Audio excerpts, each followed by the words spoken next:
ये कहानी बिहार के एक पुराने शहर दरियापुर की है। यहाँ हर रविवार को लगने वाली एक छोटी सी संडे मार्केट होती थी। इसी हाट से थोड़ा बाहर निकलकर एक मोमोज का ठेला लगता था, जिसको विभा और उसका पति मोहन हमेशा आते जाते देखा करते थे, लेकिन कभी दोनों ने रुककर उस पर खाने का नहीं सोचा। इस औरत को देखकर तो लगता है जैसे कितने पैसे वाली होगी और बेचती मोमोज है। किसी किसी का मन करता है ऐसे काम करने का। जरूरी नहीं है कि पैसा नहीं है तो ही ये काम किया जाए। हाँ, वही मैं भी सोचूं। मार्केट अंदर है तो ये मार्केट से हटकर क्यों मोमोज बेचती है? इसको तो कॉलेज या स्कूल के बाहर बेचना चाहिए ये सब। छोड़ो, हमें क्या, और तुम भी क्या क्या सोचने लग जाती हो किसी के बारे में भी। चलो बैठो, घर चलते हैं। वो दोनों बाइक पर बैठ जाते हैं, लेकिन विभा मोहन के साथ बैठ तो जाती है, लेकिन उसकी नजर उस स्टॉल पर ही रहती है। वो ये सब ध्यान नहीं देती। मोहन समझ जाता है, बड़ी अजीब औरत है, जाने क्यों यहाँ ठेला लगाती है, और अगर पैसे वाली भी होगी तो कितने पैसे होंगे इसके पास। अब उसके बारे में सोचना बंद करके बताओगी क्या खाना है?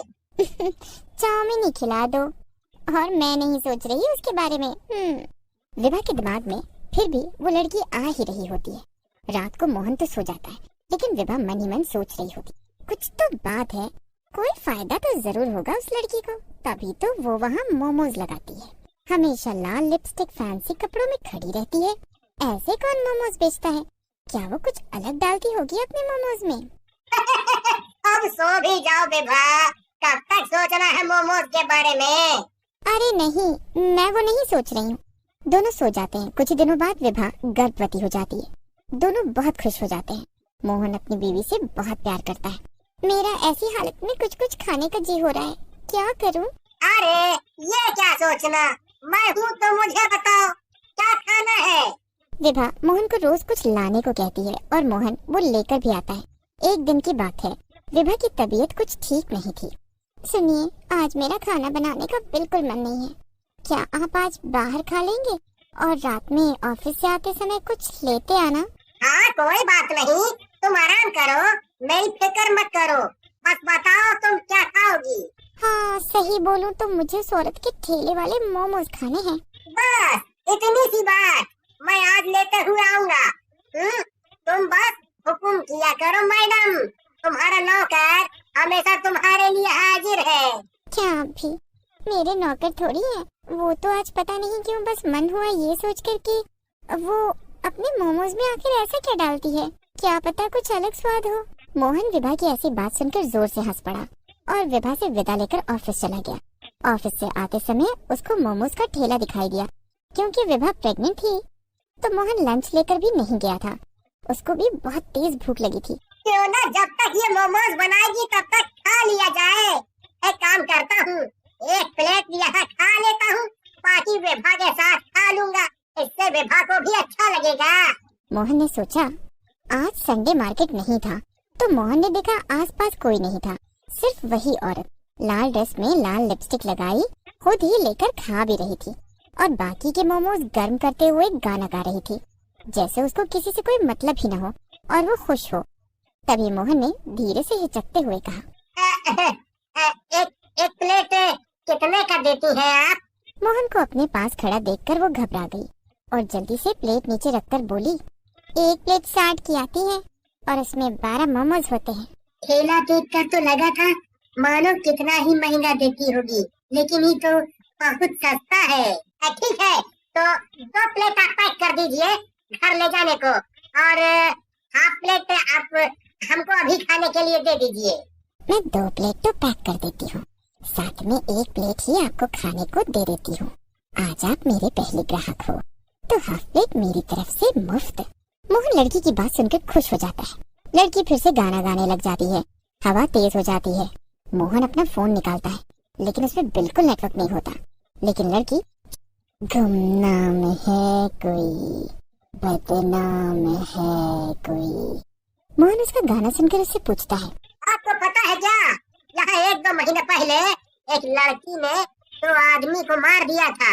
मोहन को लड़की की ये बात बहुत अजीब लगती है, लेकिन वो सोचता है, जल्दी से मोमोज खाकर घर चलता हूँ विभा के पास। ये रहे सर आपके गर्मा गर्म मोमोज, वो भी फुल प्लेट, आप ये खाओ, तब तक मैं घर के लिए मोमोज पैक कर देती हूँ।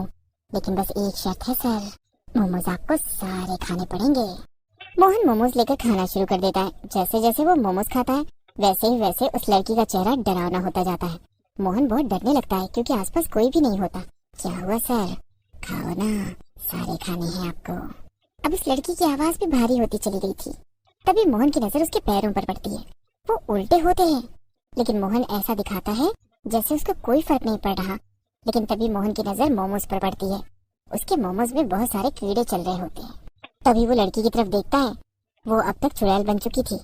बोला था ना सारा खाना है, ऐसे छोड़ क्यों दिया? मोहन उसकी बात का कोई जवाब नहीं देता। मोहन उसकी कोई बात नहीं सुनता और अपनी बाइक स्टार्ट करता है और वहाँ से निकल जाता है। लेकिन बाइक वहीं वापस आ जाती है जहाँ वो चुड़ैल खड़ी मुस्कुरा रही होती है।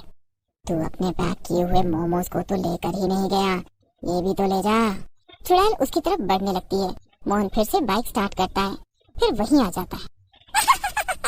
क्या हुआ, और मोमोज खाने हैं? मोहन डर के मारे रोने लगता है।